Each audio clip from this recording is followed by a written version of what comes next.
An ordinary apartment in the South Korean city of Daejeon, March 3, 2020. A man in his 50s was getting ready for bed, brushing his teeth and thinking about work the next morning. It was supposed to be a completely normal night. Then suddenly, his phone buzzed with a KakaoTalk notification. The message was from one of his son's closest friends. Without thinking much of it, he opened the chat. There was only a single photo attached. At first, he couldn't understand what he was looking at. The image was blurry and confusing. But when he zoomed in, the color drained from his face. His hands began shaking violently, and the phone slipped from his fingers onto the floor. Because whatever was shown in that picture had something to do with his son.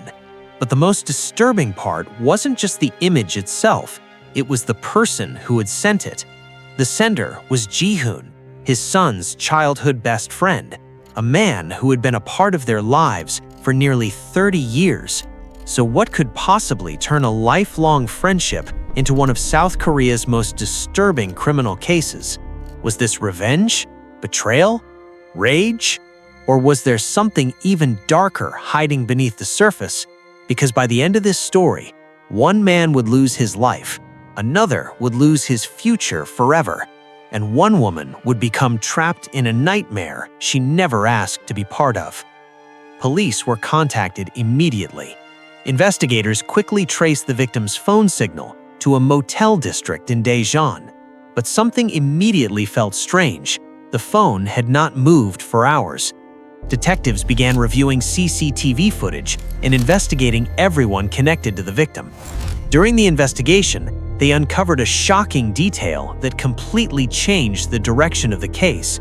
About 6 months earlier, a woman we'll call Eunjung had accused the victim, Min-soo, of sexually assaulting her while she was unconscious after a night of drinking. The case was already heading to trial, and Min-soo's court date was only weeks away. But the most shocking detail was this. Eunjung wasn't just anyone, she was Ji-hoon's fiancée.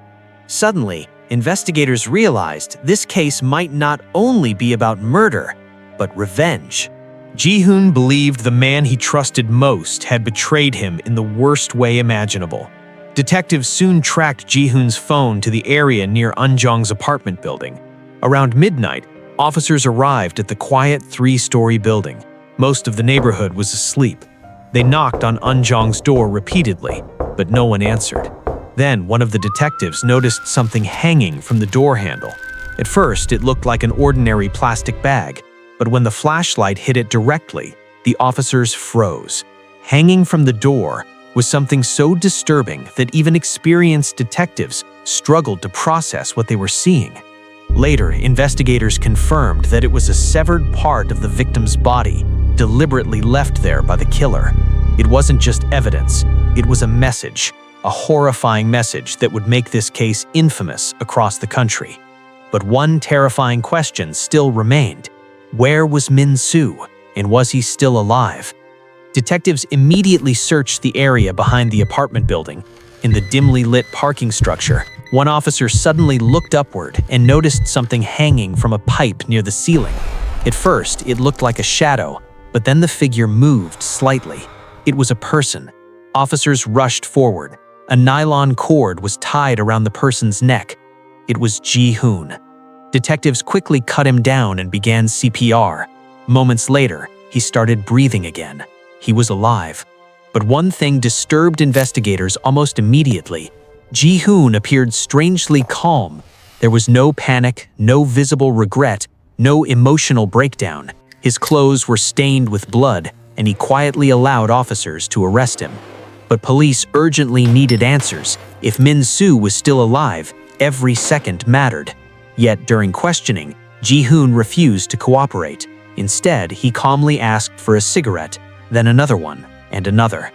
Hours passed while investigators desperately tried to get information out of him. Finally, around 3:30 in the morning, Ji-hoon gave detectives the location of a motel room. Officers rushed there immediately. The motel staff confirmed the room had been rented under Ji-hoon's name. Detectives opened the door using a master key, and before they even stepped inside, the smell of blood hit them. The room looked horrifying. Blood covered the bed, the walls, and the floor, and lying motionless on the bed was Min Soo. He was dead. Investigators later confirmed that he had suffered multiple violent wounds and had clearly tried to fight back during the attack. The entire country was shocked when details of the case became public, but the story had actually started months earlier. Back in September 2019, Min-soo, Ji-hoon, and Eun-jong had spent the evening drinking together. Later that night, they returned to Eun-jong's apartment. According to investigators, Ji-hoon passed out drunk on the couch, while Eun-jong went to sleep in her bedroom. The next morning, Eun-jong realized something terrible had happened. She later accused Min-soo of assaulting her while she was unconscious. When she told Ji-hoon, he initially struggled to believe it. Min-soo had been his closest friend since childhood. But according to reports, Min-soo privately admitted what happened, before later changing his story once police became involved. The case eventually moved toward trial, but Min-soo remained free while preparing his legal defense. That decision reportedly devastated Ji-hoon. He felt the legal system might never deliver justice.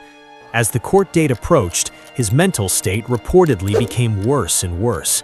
He posted emotional messages online and publicly expressed frustration over the case.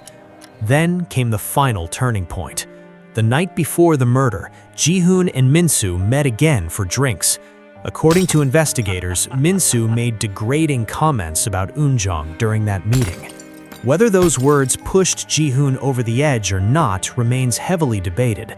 But the next day, Ji-hoon contacted Min-soo again and suggested they meet at a motel. This time, prosecutors say he came prepared with a weapon.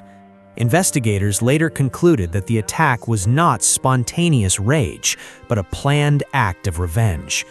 During the trial, Ji-hoon's lawyers argued that he had acted under overwhelming emotional distress.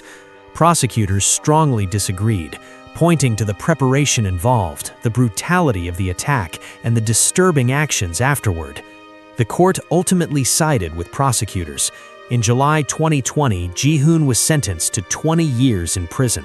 Later, an appeals court increased the sentence to 25 years, citing the severity of the crime and concerns about future violence. But even after the trial ended, one disturbing question continued haunting the public. Was this truly the act of a broken man seeking justice for the woman he loved? Or was there something much darker happening beneath the surface? Later reports revealed that Eun-jong had actually broken up with Ji-hoon before the murder. Some accounts claimed he had become obsessive and increasingly aggressive after the breakup.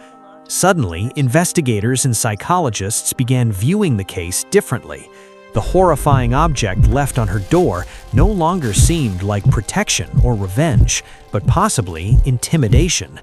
And then, investigators revealed one final chilling detail from Ji-hoon's interrogation. At one point, he asked detectives a single question: did Eun-jong see it? When officers answered yes, Ji-hoon reportedly replied calmly, "Then it's done." And that single sentence is one of the reasons this case remains one of South Korea's most disturbing and psychologically complex true crime stories to this day.